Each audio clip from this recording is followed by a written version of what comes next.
Bienvenue mesdames et messieurs, vous êtes bel et bien sûr Tchad 24 International à la une de l'actualité. Les chronos est donc en marche pour le prix de l'excellence en journalisme 2025 au Tchad.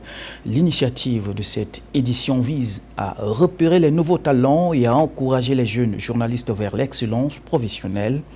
Un compte rendu au début de cette édition.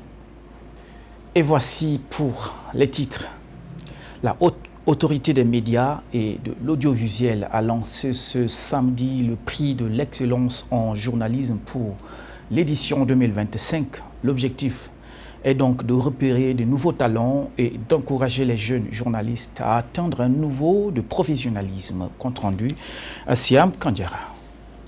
Pour permettre aux hommes des médias de jouer plus efficacement leur rôle d'informer, d'éduquer, de sensibiliser et de divertir la population, la Haute Autorité des médias et de l'audiovisuel met chaque année en compétition les journalistes pour un prix de l'excellence en journalisme.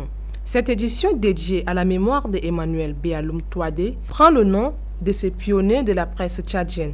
Pour le rapporteur et porte-parole de la AMAN, Assime Hassan Helou, l'organisation du prix d'excellence en journalisme est instaurée pour distinguer les journalistes.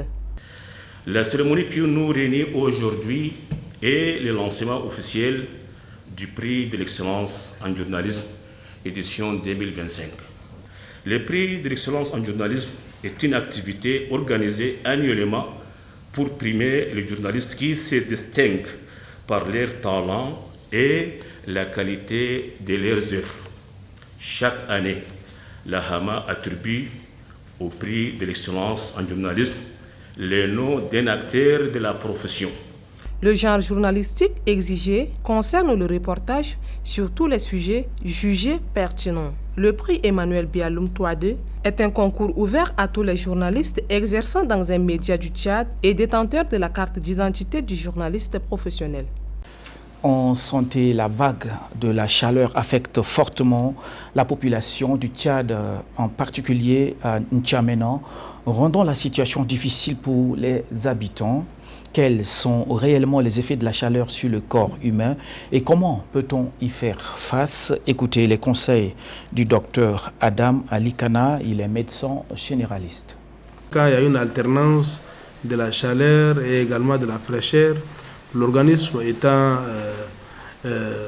une machine qui cherche toujours à équilibrer, n'est-ce pas, la température, il subit également des coups, surtout pour les personnes vulnérables. Donc il est question vraiment de protéger, s'il fait frais, c'est de mettre ses enfants de moins de 5 ans, les personnes âgées et les femmes enceintes dans des endroits un peu moins frais pour éviter qu'ils fassent également, n'est-ce pas, subissent les conséquences liées à la fraîcheur là. Il peut avoir des affections de la voie respiratoire quand il fait frais, il peut avoir des rhinites, il peut avoir de la grippe qui sont également liées à cette fraîcheur. Donc la prévention ou la précaution, comme je l'ai dit, pour la fraîcheur, c'est toujours la protection de ces personnes âgées. Il faut les mettre dans des endroits un peu moins exposés à la fraîcheur. Et pour la chaleur, c'est de réhydrater normalement ces personnes, de s'habiller un peu léger. Et même la consommation, il faut éviter, n'est-ce pas, des aliments gras quand il fait vraiment chaud. Les aliments gras également augmentent, n'est-ce pas, des charges de travail pour l'organisme et ça engendre également d'autres problèmes. Les habits, s'il est question que les personnes marchent, n'est-ce pas, qu'ils ont des activités à faire, c'est de porter des habits légers et d'éviter d'être exposés sous la chaleur, surtout dans la journée, à partir de 12h13, il fait extrêmement chaud et ces personnes doivent également rester à l'ombre. Je parlais de la santé, les vendeurs illégaux de médicaments surnommés Dr Tchoukou qui occupaient les trottoirs en face de l'hôpital régional de N'Djamena ont été sommés par la mairie de quitter cet endroit. Cependant, ne comptent pas se plier à cette demande. Jimé Toydom et Hassan Issaka ont rencontré ces vendeurs. Suivez leur reportage.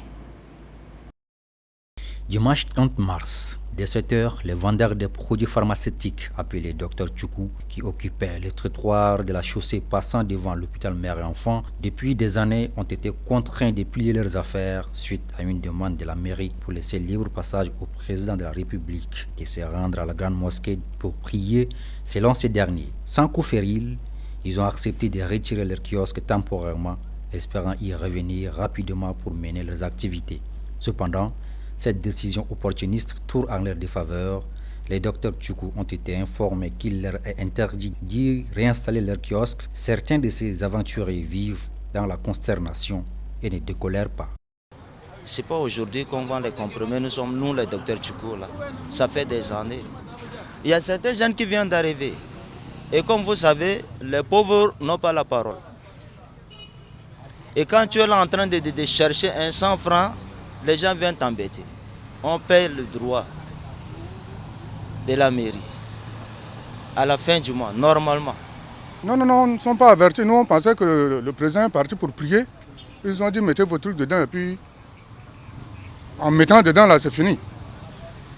Et ce truc-là, moi je me pose la question, est-ce que réellement c'est l'État ou bien c'est le maire de la ville ou bien c'est une bande de groupes de pharmaciens avec le DG de la mairie, on ne sait même pas la cause. Malgré les critiques concernant la conservation de la qualité de leurs médicaments, les services de CCS sollicités par une partie de la population, Dame Biassim Chantal, trouvent les prix des produits des docteurs Tchoukou abordables. Je viens souvent acheter les produits ici, eux ils sont un peu moins chers. Parce que les pharmacies, quand on vient dans les pharmacies, il y a des pharmacies qui sont gourmands.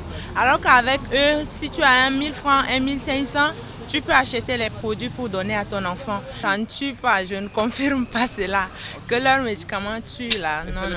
Les autorités, surtout celles de la municipalité de la ville d'Injamena, sont à leur énième travail décisif. Des mesures de déguerpissement des espaces publics occupés anarchiquement prises par le passé sont presque vouées à l'échec. C'est peut-être l'urgence de désencombrer ces lieux ou d'assurer l'ordre public qui anime les conseillers municipaux, nouvellement élus alors que la population, quant à elle, a besoin plus de notions de civisme que de brutalité sur son incivisme.